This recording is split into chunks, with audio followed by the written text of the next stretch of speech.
आदाब नाज़रीन, Z news में आपका खैर मकदम है। जिला पुंछ के लोरन के इलाका दरगाह मंडी में आग लगने से 4 मंजिला रिहायशी मकान जलकर खाकस्तर हो गया। आगे देखिए जहांगीर अहमद की ये रिपोर्ट।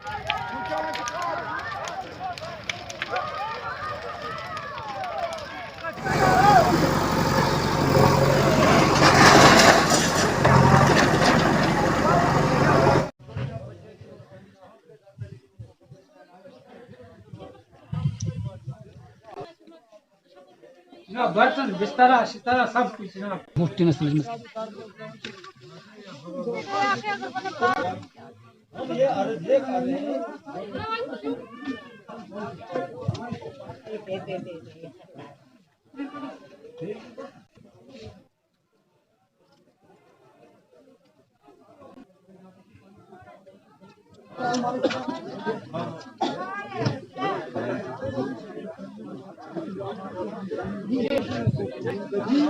जो कपड़े लगे हुए ये सही जो उसके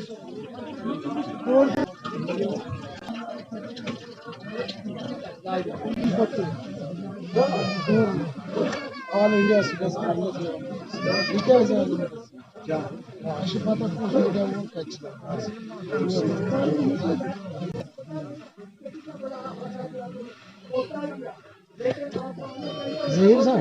जी सर।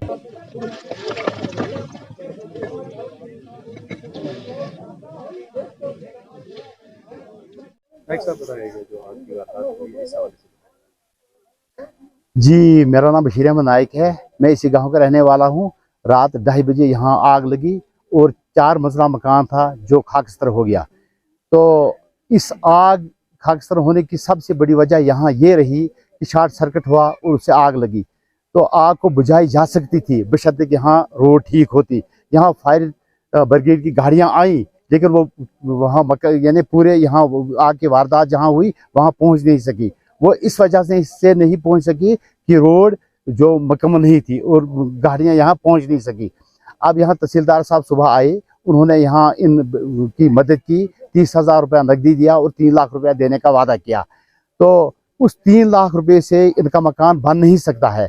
अब गवर्नमेंट से ये यानी गुजारिश है, रिक्वेस्ट है कि वो इतनी इमदाद इनकी करे जिनसे इनका पूरा मकान तामीर हो सके, ताकि ये अपने 4 जो खानदान है यहाँ 4 कुंबे हैं वो ताकि वो गुजारा कर सकें। यानी इस थोड़ी सी इमदाद से उनका कुछ बन नहीं सकता। तो गवर्नमेंट पूरी इमदाद करे ताकि इनका पूरा मकान बने। शुक्रिया जी। मेरा नाम बशीर अहमद है जी। जिस वक्त आग की वारदात हुई तो 2:30 बजे मेरे को पता लगता है कि मकान में आग लगी है। लड़की रोने लगी। मैं नीचे वाले कमरे में सोया था।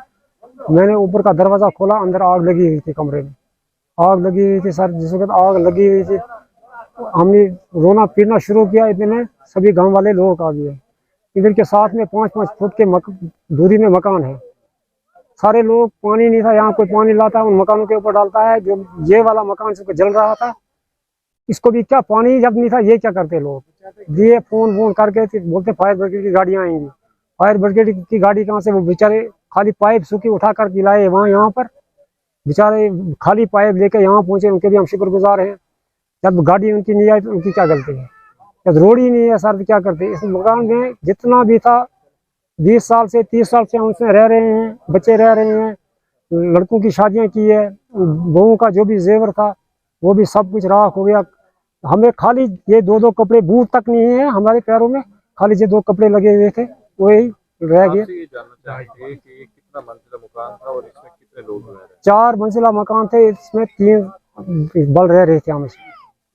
अभी तक इंतजामिया की तरफ से क्या मदद आती थी? इंतजामिया ने मदद सर 30,000 रुपया तहसीलदार साहब ने दिया, 10-10 हज़ार रुपया, और बोला 3 लाख रुपया दे दूंगा सर। इसमें 3 लाख का क्या है? 1 लाख रुपया मेरा नकदी नुकसान हो गया। यहाँ से मैं 1 साल के बाद कश्मीर से आया है, परसों आया था। उन्होंने कुछ पैसे दिए थे घर के लिए, लोगों का कर्जा देना था। अभी 3 ही दिन हो गए थे आए हुए, वो भी चल गए। अब सर हम यही चाहते हैं गवर्नमेंट हमारी मदद करना चाहिए। तो आज की वारदात यहाँ पेश आई है, इस हवाले से बताएं। जो मैं रात की जो आग लगी है उसके हवाले से मैं बताता हूँ। 3 बजे जो रात 2:30 बजे के आसपास आग लगी है। मैं ये गुजारिश करता हूँ, ये इस रोड के वजह से आग लगी है। अगर ये रोड श्रीनगर को, ये मुफ्ती सईद ने खुद रिबन काटा है, हमने कोई श्रीनगर की जाने की जरूरत नहीं है। अगर हमारे महल्ले तक भी आ जाती है उसके लिए भी हमारे बहुत बहुत शुक्र है। मैं तहसीलदार को साहब के साथ जनाब यहाँ उस टाइम मौजूद था, उसका शुक्रगुजार हूँ मैं। उसने 30,000 रुपये यहाँ दिया, बाकी ये भी बोल के मैं 3 लाख रुपए जो इनको दे दूंगा, मेरी तरफ से मदद होगी। ये आप इससे ज्यादा मैं कहा कहूँ, जो ये घर से बेघर बेचारे हो गए, जो इमदाद हम चाहते हैं।